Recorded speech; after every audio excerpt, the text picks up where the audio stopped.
Amém? Vamos ler a palavra de Deus. Hoje eu quero falar com vocês sobre o segredo do sucesso. Olha só, o segredo do sucesso. Tem muita gente interessada nisso, né? De ser um sucesso. Mas a gente pode ser um sucesso em algumas coisas e ser um fracasso em outras, né?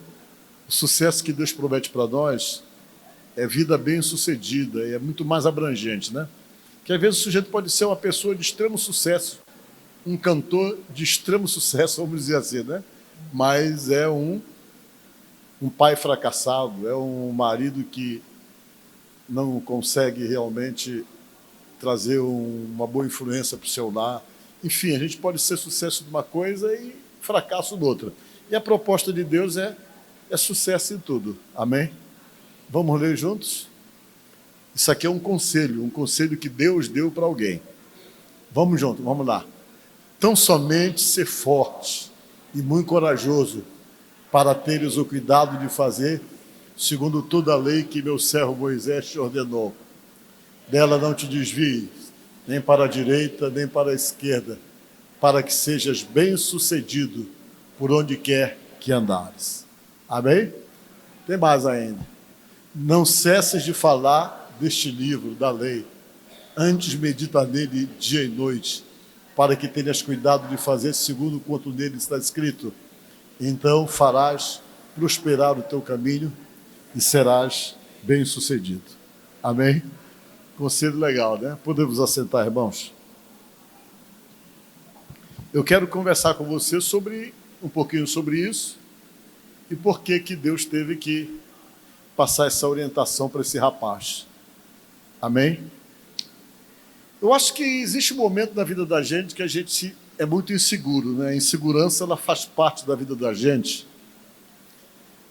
em vários momentos. Às vezes a gente, para poder adquirir essa autoconfiança, essa segurança, só com o tempo, com a experiência, muitas vezes, com aquilo que vai dando certo, que vai praticamente nos fazendo acreditar na possibilidade das coisas.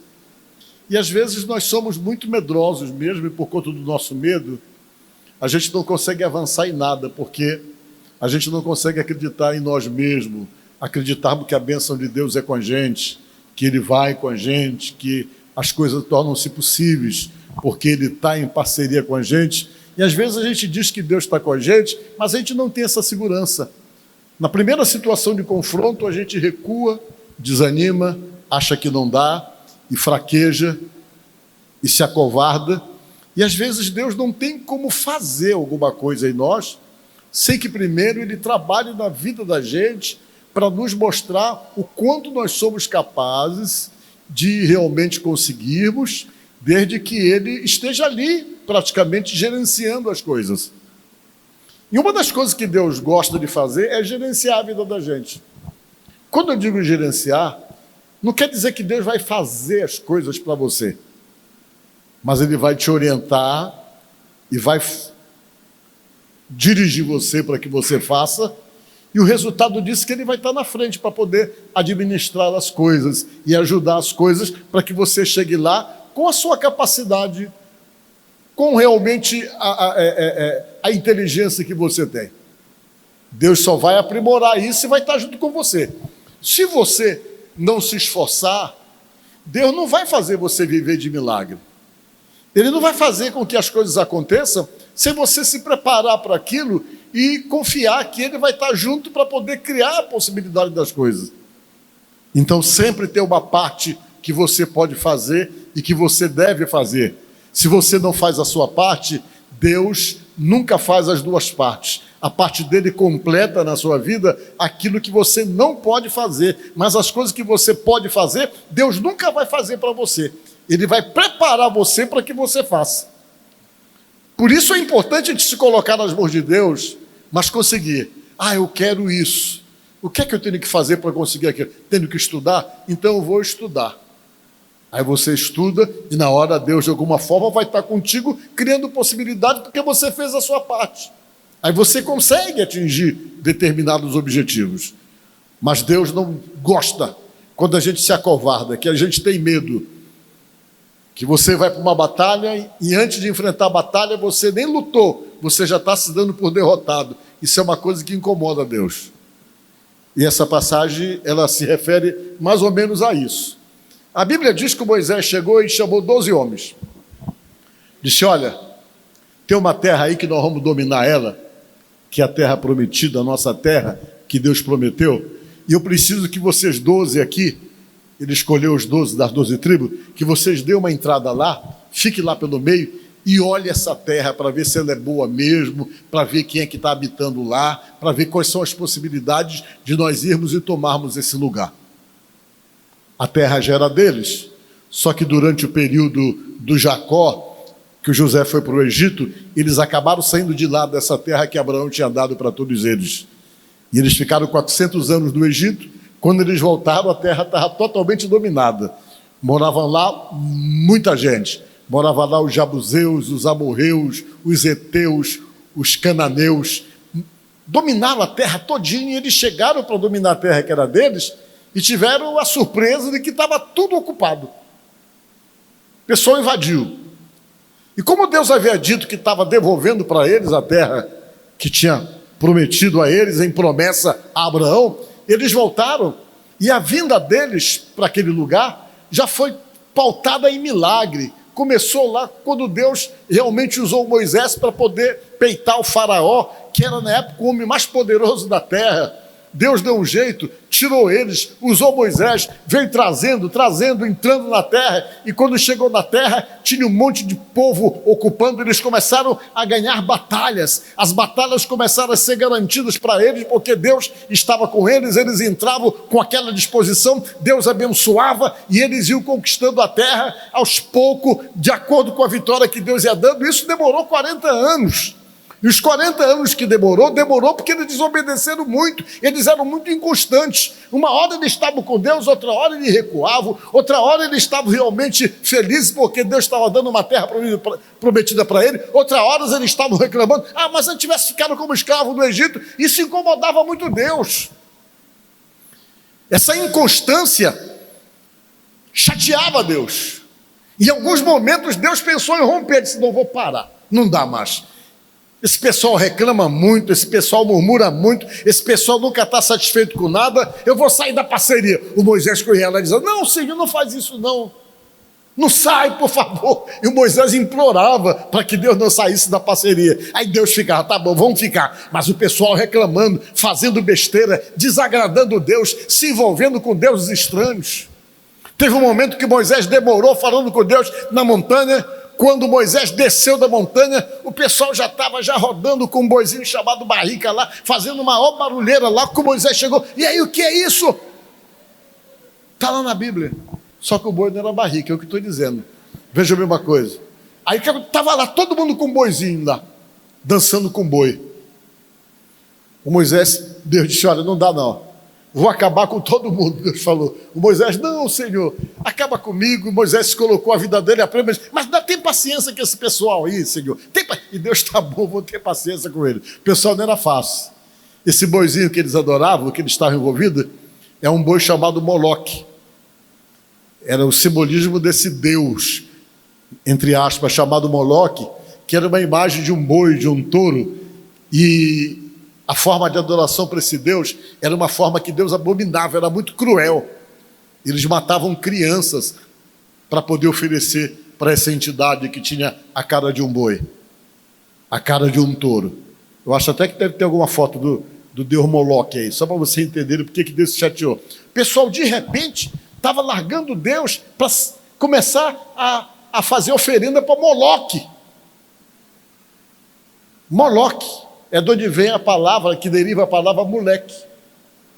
Vocês estão entendendo? A palavra moleque deriva de Moloque, que era o Deus que recebia sacrifício de crianças. Eu acho que tem uma foto, depois ela coloca aí, eu acho que tem uma foto aí. E Deus então ficava naquela. Pessoal, é difícil, pessoal é inconstante, tem hora que está, tem hora que não está. E a natureza humana ela é muito assim. Tem hora que ele fecha com Deus, que hora que ele desfecha, que ele abre. Tem hora que está firme com Deus, do dia para a noite some, desaparece, rompe com tudo. Para Deus é muito difícil lidar com pessoas inconstantes, pessoas que tem hora está, hora não está, porque Deus nunca consegue completar a obra dele na vida da pessoa.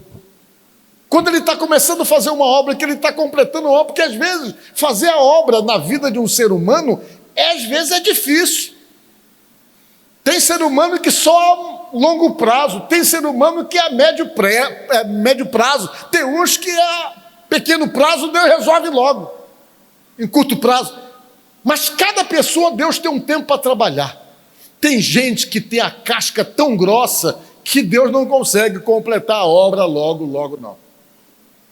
Deus tem que dar um tempo para poder ir trabalhando, para poder tirar a casca, e não é fácil tirar a casca grossa, aquela casca que está ali enrustida há anos, levando a pessoa para uma direção, para um estilo de vida totalmente contrário daquilo que Deus quer, e quando Deus entra na vida do sujeito para limpar ele, não é fácil, para poder arrancar aquela casca, vai doer um pouco. Por quê? Porque às vezes a casca está tão encrostada ali, que é preciso muito óleo para poder amolecer, para poder arrancar, para poder limpar a pessoa, e às vezes isso requer tempo.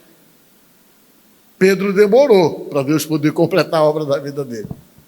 Não foi fácil transformar a vida do Pedro. Olha aí, é isso aí. Só que esse aí é de achixá, está muito grande, o barrico é pequeno. Vocês estão entendendo? Então vejam bem o que eu estou dizendo para vocês. Deus precisa de um tempo, mas tem gente que não dá tempo para Deus. Ele está firme hoje, amanhã ele não está mais e vai embora, some, sai da presença de Deus, não demora muito, Deus tem que esperar ele voltar, aí ele volta, Deus começa tudo de novo, quando está melhorando ele some, aí nunca completa a obra. Para Deus é muito difícil, porque a pessoa nunca chega no máximo da bênção que Deus pode dar para uma pessoa. Eu já expliquei para vocês que Deus tem uma bênção que Ele dá para você através da fé, quando você está se aproximando dEle, Ele agrada você, diz o Salmo, mas tem uma bênção que Ele só dá quando você se compromete. Tem a bênção quando você está flertando com Deus, se aproximando dEle, usando da fé, crendo nele, e tem a bênção que Ele só vai dar quando você assumir compromisso.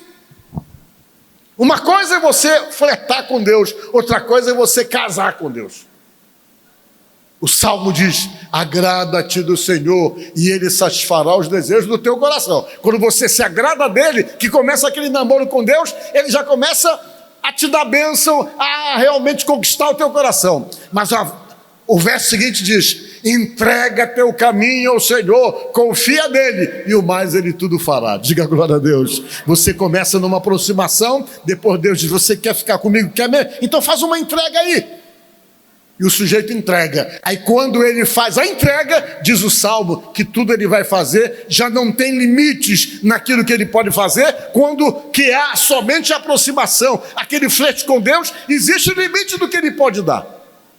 Mas na entrega não existe limites mais, diga glória a Deus, porque é como um casamento, você passa a ter direitos. Jesus casa com você. Por isso que a Bíblia diz que nós somos a noiva de Cristo, diga glória a Deus. Que a igreja é a noiva de Cristo. Então quando você assume esse compromisso, você passa a ter direitos pelo fato de assumir compromisso, é diferente. Isso tudo é um processo que Deus trabalha na vida da gente. Moisés chegou e disse, pessoal, vamos dar uma olhada lá. Aí saiu os 12 sujeitos para olhar a terra. Eles ficaram 40 dias rodando tudo e olhando. Depois de 40 dias eles voltaram com um relatório para Moisés. Chegaram os 12 e Moisés. E aí, pessoal? Olha, a maioria. Não dá não. A terra é boa. Os frutos são enormes lá. Pense num lugar de fruto bonito. Mas não dá. O pessoal que mora lá é muito grande. Tem uns caras altos demais. Eram os filhos de Anak, que eles reclamaram. Que era um povo que era muito alto, do qual o Golias era descendente. Era só caboclo de 3 metros. Eles olharam, a maioria de 1,60, viram aqueles caras de 3 metros, 2 vezes maior do que eles. Quando eles olharam, eles falaram, Moisés, a terra é boa, mas ninguém consegue tomar aquilo ali não, rapaz. O pessoal lá é muito forte, eles estão muito bem preparados. Como é que a gente vai conseguir dominar essa terra que Deus prometeu para nós, se está toda ocupada? Não dá não. Aí, no meio da conversa, Estava o Caleb e o Josué, que ainda era novinho. O Josué chegou e disse: ei, rapaz, a gente vai tomar aquilo ali de boa. Ele começou a falar todo empolgado que ia tomar o lugar. Vamos ver o verso, que eu acho que é o segundo verso, o subtexto lá, só para a gente poder entender. Número. Então Caleb fez calar o povo perante Moisés e disse... Quem falou foi o Caleb, né? Eia, subamos e possuamos a terra, porque certamente prevaleceremos contra ela. O Caleb. Vamos ver o outro verso. Verso 32. Só tem até o 31? Ah, começa do 30 então, né?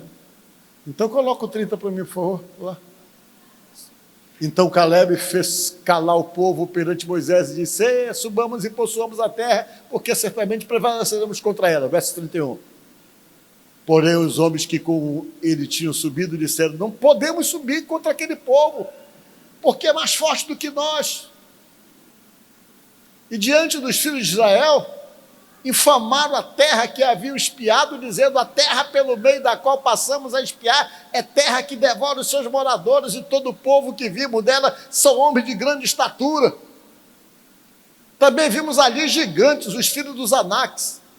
Dos Anaques são descendentes de gigantes, e éramos aos nossos próprios olhos, a gente se sentia como um gafanhoto, e assim também éramos aos olhos dele, a gente se sentia pequeno diante dos camaradas. Eles começaram a falar.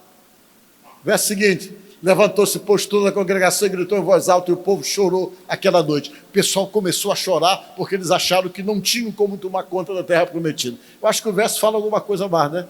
Eu quero a parte do nosso amigo Josué, que foi falar, e o pessoal ficou tão chateado que pegou pedra e queria dar umas pedradas nele, porque ele estava muito empolgado, achando que poderia tomar essa terra para eles. Ele chegou com uma visão positiva da coisa. Dos 12 que foram, só o Caleb e o Josué ficaram empolgados e viu a possibilidade de ganhar a batalha naquele lugar. Olha, parecia um jogo desigual. Parecia-se um jogo desigual. Sabe, é como se você estivesse pegando, só para vocês entenderem mais ou menos, pegando o Bacabal para jogar com o Real Madrid, numa decisão. Uma coisa, tem alguém de Bacabal aqui, só para poder falar assim. Então veja bem uma coisa, tem um time bom lá. Mas... Vocês estão entendendo? Uma coisa mais ou menos fora do contexto. Eles, diante do pessoal que havia dominado o lugar, parecia alguma coisa impossível de acontecer, né? Parecia uma batalha que já tinha um final predeterminado. Por quê? Porque o povo era grande, era forte, era alto, todo mundo bem estruturado lá, e eles começaram a se sentir que nem gafanhotos diante da grandiosidade do adversário. E quando Caleb chegou e disse: olha, a gente vai conseguir, o pessoal, não. Quando Josué falou alguma coisa, o pessoal queria pegar em pedra, né? E Josué, filho de Nun, e Caleb, filho de Jofoné, dentre os que espiaram a terra, rasgaram as suas vestes. Eu acho que o 7 fala alguma coisa? Não, né? E falaram toda a congregação dos filhos de Israel, dizendo: a terra pelo meio da qual passamos a espiar é terra muitíssimo boa, falou Josué com Caleb. Verso seguinte: se o Senhor se agradar de nós, então nos fará entrar nessa terra e nos dará terra que mana leite e mel. Eles começaram a falar para o povo. O verso seguinte: então somente não sejam rebeldes contra o Senhor e não temais o povo dessa terra, porquanto como pão os podemos devorar. Retirou-se deles o seu amparo, o Senhor é conosco, não temais. Eles começaram a tentar motivar todo mundo. Aí olha o que aconteceu. Apesar disso, toda a congregação disse que os apedrejasse. Porém a glória do Senhor apareceu na tenda da congregação a todos os filhos de Israel. Quando eles começaram a falar: olha, a gente consegue sim. Por quê? Porque Josué com Caleb, eles não estavam confiando neles, eles estavam confiando numa promessa. Digam graças a Deus. Não era a força deles. Eles estavam: não, a gente vai conseguir porque Deus está com a gente. Deus falou para nós. Essa terra é nossa, vamos lá que nós vamos conseguir. E eles todos empolgados, mas a maioria estava com medo e pegaram em pedra: a gente vai já apedrejar esse camarada que a gente não consegue não. E tentaram apedrejar Josué e Caleb. Deus ficou totalmente chateado com aquele pessoal. Porque como é que uma pessoa que diz que está com Deus não acredita naquilo que ele é capaz de fazer? Ainda mais quando ele tem uma promessa. Meu amigo, minha amiga, se Deus tem uma promessa na tua vida, você pode até se sentir como um gafanhoto, você pode até achar que tudo é impossível, que tudo é inalcançável, que tudo é inatingível, mas não importa. Se Deus tem uma promessa, Ele tem uma promessa, e quando Ele promete alguma coisa, Ele faz. Vocês estão entendendo? Ele cria possibilidade para isso. Tem momentos que a vida da gente tem que ser movida unicamente pela fé que nós confiamos, temos nele. Isso incomodou demais Deus. Por que incomodou Deus? Porque o pessoal não estava botando fé. Ele estava achando que a dificuldade que existia no lugar era maior do que a promessa e o poder do Deus que os havia tirado do Egito. Às vezes Deus está fazendo milagre na vida da gente, mas a gente está com medo dos desafios. Os desafios nos assustam. O desafio joga a nossa estima lá para baixo, a nossa autoestima, que às vezes a gente começa a se sentir pequeno, começa a se sentir como eles estavam se sentindo, que nem gafanhotos diante daquilo que representava o adversário. Mas Deus tinha uma promessa. E diz a Bíblia que Deus esperou um pouco, Deus disse, não dá. Com esses 10 aí não dá para entrar em lugar nenhum. Eu vou esperar eles morrerem tudinho. Quando eles morrerem, eu vou dar a vitória da cidade e da terra para o meu povo, mas esses 10 também não entram. E Deus deu a vitória. Eles conquistaram o lugar. Depois que eles conquistaram, quem já estava na frente era o Josué.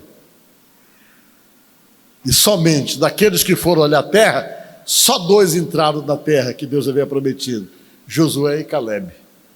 O restante Deus achou que não merecia entrar. Diga glória a Deus. Meus irmãos, mas o que é que eu quero falar para vocês dentro desse texto da Bíblia? Eu quero falar do primeiro texto lá. Josué foi apedrejado, Josué não tinha moral nenhuma, Josué não tinha prestígio no meio da congregação. Josué não era o camarada que era visto por todo mundo. Era olhado como um empolgadinho, um menino empolgado, que estava entusiasmado, mas não era, era o coração cheio de fé. Era o camarada que acreditava que Deus torna possível o que parece impossível. Que Deus é capaz de transformar uma situação, por mais difícil, por mais complexa que ela seja, você tem que continuar confiando e acreditando. Por quê? Porque você não está tratando com qualquer um. A tua fé está direcionada para aquele que tudo pode, para aquele que não se limita em nada. E esse alguém que tudo pode é o Deus em quem você está depositando a sua confiança. Talvez você esteja se sentindo como um gafanhoto. Você olha para os seus problemas, você olha para as questões da pendência da tua vida, você olha para uma série de coisas complicadas da tua vida e você não vê saída, e isso te assusta talvez. Talvez isso tire o teu ânimo, mas essa palavra está tentando dizer para você, não importa qual seja o tamanho do teu problema, o que importa é que você veja a grandeza do Deus que você confia, em que você está depositando a sua fé. Você está me entendendo? Porque senão você fica muito intimidado. A gente se intimida. Nós temos limitações. Nós somos seres humanos. A gente não pode tudo. A gente não consegue tudo. Mas Deus consegue. Ele consegue e faz você o quê? Participante daquilo que Ele consegue para você, através dessa parceria de fé e de confiança entre você e Ele. Olha, quando você olha por essa visão, não tem como dar errado, você se sustenta nisso. Não é em você que você está confiando, porque você sabe que você é cheio de limitações, você às vezes fraqueja. Mas o que Deus está querendo é que você não olhe para a sua força não, mas que você olhe e diga, olha, eu sei que é possível para mim, unicamente porque eu tenho um Deus que dirige a minha vida. Eu não sou sozinho, eu não sou abandonado, eu não sou desprezado, eu não estou aqui de qualquer jeito, mas eu tenho alguém que anda comigo, que me sustenta e que cria as possibilidades para a minha vida. Então eu vou e faço a minha parte com essa certeza de que o meu Deus está indo comigo. Olha, e eles foram e conseguiram o que parecia impossível. Deus tornou possível. Bacabal ganhou o campeonato mundial aos 48 do segundo tempo. Vocês estão entendendo? Só para a gente poder entender, fazer uma comparação. Muito bem. Ele era de fé, o Josué. E quando Deus chegou, ele disse: Josué, o que é? Rapaz, eu estou com você, ó. Você é o camarada escolhido para ser o comandante agora. Josué, o quê, senhor? Você vai ser o comandante. O Josué, mas como assim? Eu vou levar o Moisés, e quem vai ficar no lugar do Moisés é você. Ele, eita, mas como? Não é fácil substituir o Moisés. Moisés é um mito da história dos judeus. Como é que podemos substituir esse sujeito aí? Como é que eu vou conseguir, talvez ele falou para Deus, dar uma resposta positiva ao Senhor, daquilo que eu seja capaz de fazer, naquilo que eu tenho que fazer. Deus disse: olha, fica tranquilo, porque eu vou te ensinar o segredo do sucesso. Eu vou ensinar o que é que você tem que fazer para dar certo. Eu vou ensinar como é que você tem que comportar, como é que você tem que agir, como é que você tem que ser a sua postura. Porque se você fizer desse jeitinho que eu estou falando para você, nem te preocupa, porque vai dar tudo certo, se der. Mas você tem que me observar. Quando a gente para ver essa questão de dar certo, de ser um sucesso, tem muita gente que fala um monte de coisa, né? Existem livros e mais livros de autoajuda que são os livros mais vendidos, né? São aqueles: seja rico em uma semana, faça não sei o quê, e o pessoal compra maluco aquilo ali, tendo aquilo ali como uma autoajuda para poder mudar uma história da sua própria vida. Mas a história da sua vida, ela muda pela sua cabeça, pela sua consciência, pela forma como você realmente se relaciona com Deus. Por quê? Porque tem coisas que implicam muito no mundo espiritual. Tudo que se refere a sucesso benéfico entra no mundo espiritual. O diabo também tem interesse de colocar pessoas em posições de destaque que sirvam a ele, como Deus tem também.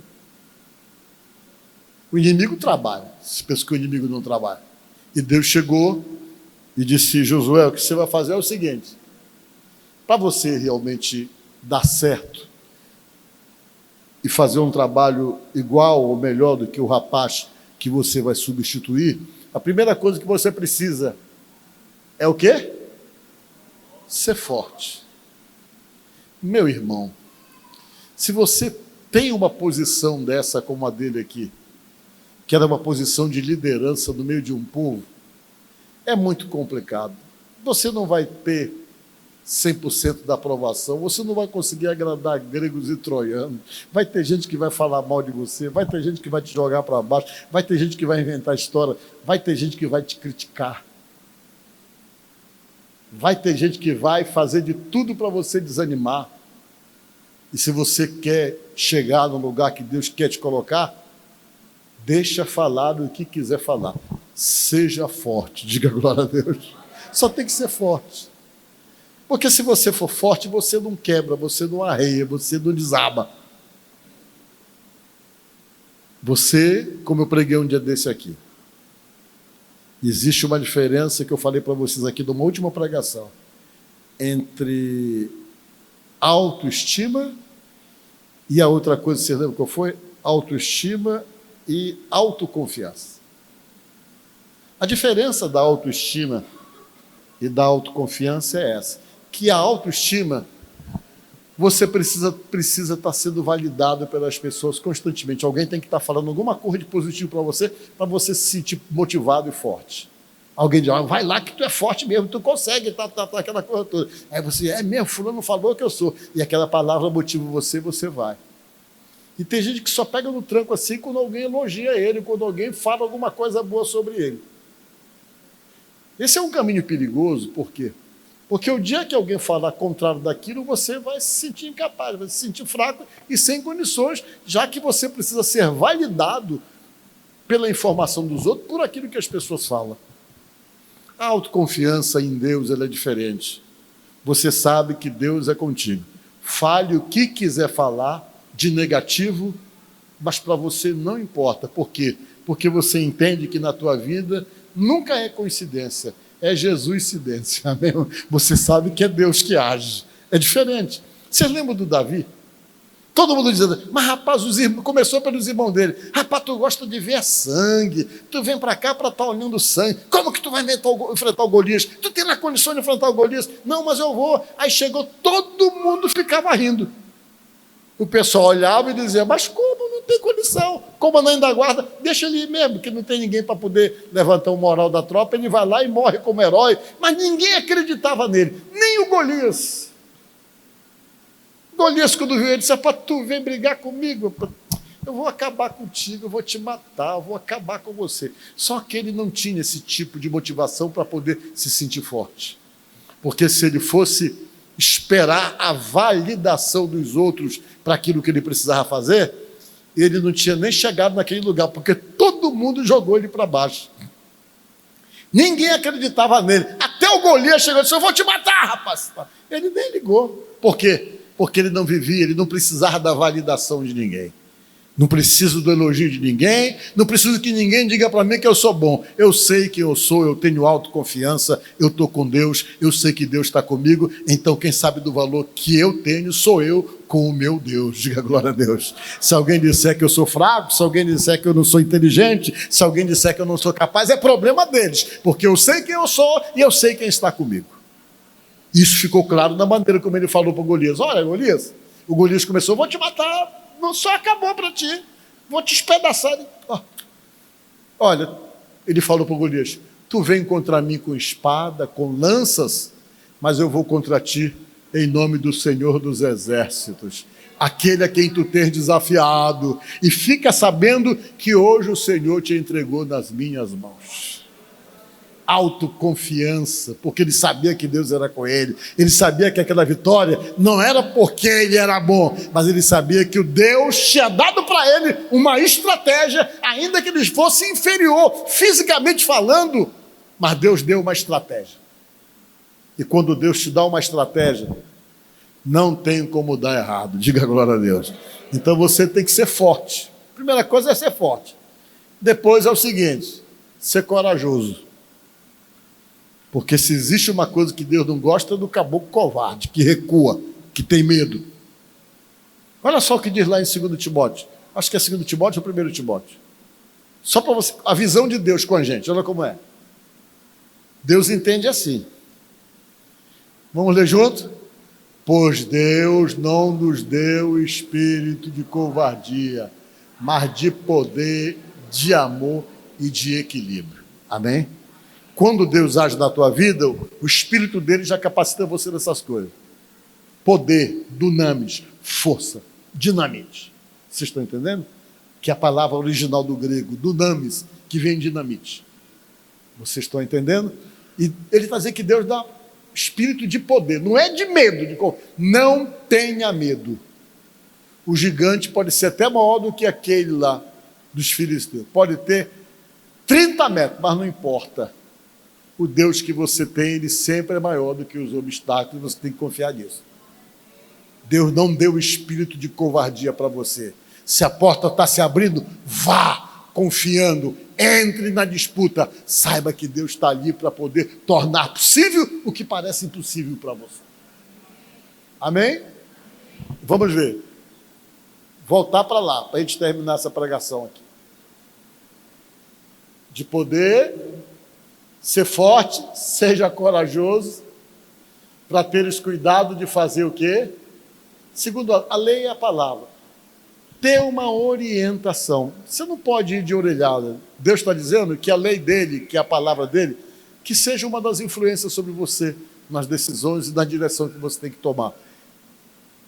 Fazer segundo a lei que meu servo Moisés te ordenou, dela não te desvie, nem para a direita, nem para a esquerda. Para que sejas o quê? Bem-sucedido, para que dê certo, seja um sucesso. Por onde quer que andares, disse Deus. E terminando ele falou isso. Não cesse de falar deste livro. Fala do que Deus coloca na tua boca para falar. Fala. Não cesse de falar deste livro da lei. Antes medita nele dia e noite, para que tenhas cuidado de fazer segundo tudo quanto nele está escrito. Então farás o quê? Prosperar o teu caminho e serás bem-sucedido. Eu gosto muito dessa palavra prosperidade. Eu gosto de explicar sobre ela. Geralmente quando a pessoa fala, prosperidade, todo mundo pensa logo em dinheiro. E não é.